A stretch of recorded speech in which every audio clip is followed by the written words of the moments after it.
Well, hello and welcome to Sports. We start with Super Eagles' disappointing loss to the Central African Republic on Thursday, where Nigeria's match to the 2022 FIFA World Cup suffered a major setback, with the Eagles losing at home by 1-0 to the Central Africans. The Super Eagles looked out of sorts in the game played at the Teslim Balogun Stadium in Lagos, and their poor display was further underlined when a defensive mix-up between defenders Leon Balogun and William Troost-Ekong gifted the visitors the winning goal in injury time. The players are very disappointed in the dressing room, still not understanding why we could lose this match. We will analyze it, we dominated, we had the possession of the ball, we had the opportunities to score, we did not. And then very often in football, there is a counter and the opponent scores the goal. Sometimes you win, sometimes you lose. We lost. Well, in other games of the qualifiers, that's a confirmation of the result involving Nigeria.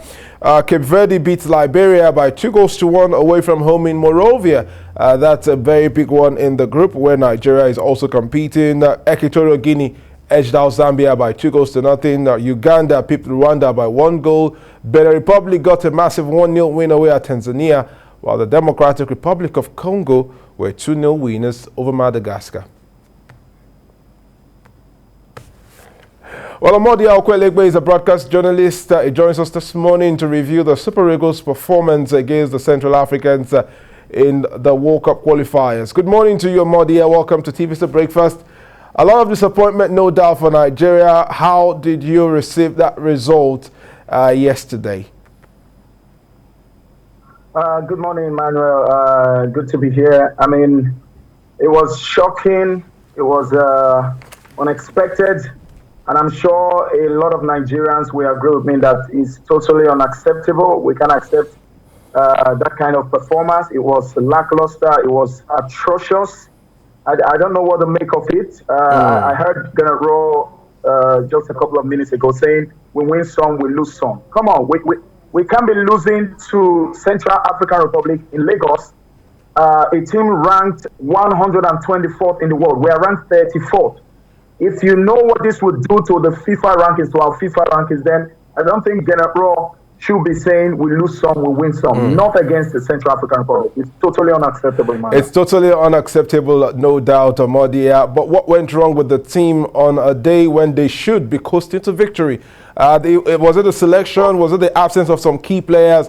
Or it was just a lack of leadership in the team? I think I'll go for a selection, team selection. Now, first thing for a manager, you have to understand the roles of your players. I thought Joe Aribo was falling too deep. If you watch Joe Aribo, Rangers Scotland, he gets a couple of goals and assists because he plays just behind the striker. Now he's falling too deep. And if you understand, Central African Republic, they had a game plan yesterday. Do the marking. They did 1v1 marking at every point when our players are with the ball. Two Central Republic players are marking, you know, every man behind the ball. They had nothing to lose. They had a game plan. And when they had the chance, they hit us on the counter. And I thought also the transition from the midfield to the attack wasn't fluent enough. Maybe Frank Onyeka, for the first time, you know, no Ndidi, no organic character, maybe that affected us. But we have no complaints in the attack because the attack we had yesterday had Osimhen, who was just voted Player of the Month in Italy with 4 goals. Taiwo, when he had 5 goals in the German Bundesliga, made the team of the week. We also had Moses Simon with a couple of goals for Nantes of France. So we had a proper attacking setup. Why we didn't score? It's still a mystery to me. Let's revisit that goal. Let's revisit that goal. A defensive error between Leon Balogun and William Troost-Ekong. These are defenders who have played at 2 major tournaments, the World Cup and the Nations Cup, and yet lack of communication is costing us another result on home soil. Do you think it's about time Ghana should do away with the sentiment of the Oyibo wall and now look for quality? We have some other defenders. We definitely do, Emmanuel. We have some quality defenders, and that's the reason why I told you earlier, he needs to look at his team. He has full of players there's Ken Omero, there's Chidozie Awaziem, you know, a lot of defenders are there. And it was a schoolboy error for me from Leon Balogun, especially because it was the ball and the player was coming to the side of William Troost-Ekong.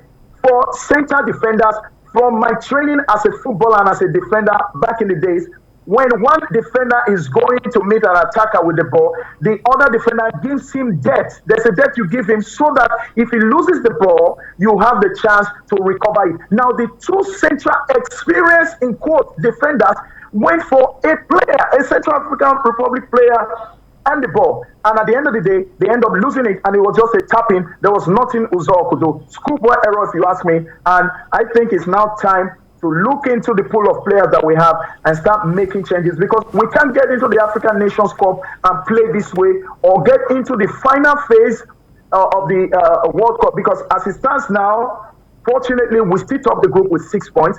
All we need to do to right this wrong now, Emmanuel, is to go to Douala, where the Central African Republic will be hosting us on Sunday, and beat them at least 2-3-0. That way we seal our top place. Otherwise, it will be disastrous. Okay. All right, Amodia, as we wrap up now, let's look at the next step. They go to Douala on Sunday. What are the improvements you would expect from the manager about this team performance? Well, I want to see some changes in the team. Let's have Shehu Abdullahi from the right back and not Olai now this time around. He didn't do too well for me. And let's have the attack for double twin strikers, just like yesterday, because then in Douala now we'll be needing goals. Then I think the midfield should be, you know, tweaked a little bit, maybe change the personnel and see how we can really push higher, because they caught us on the counter yesterday. We shouldn't allow this to happen today on Sunday game, Manuel. All right, Omodia Okwelegbe, incisive decision analysis of the game there for us, and of course a post-game review as well. Thank you for joining us on TVC Breakfast this morning. Thank you.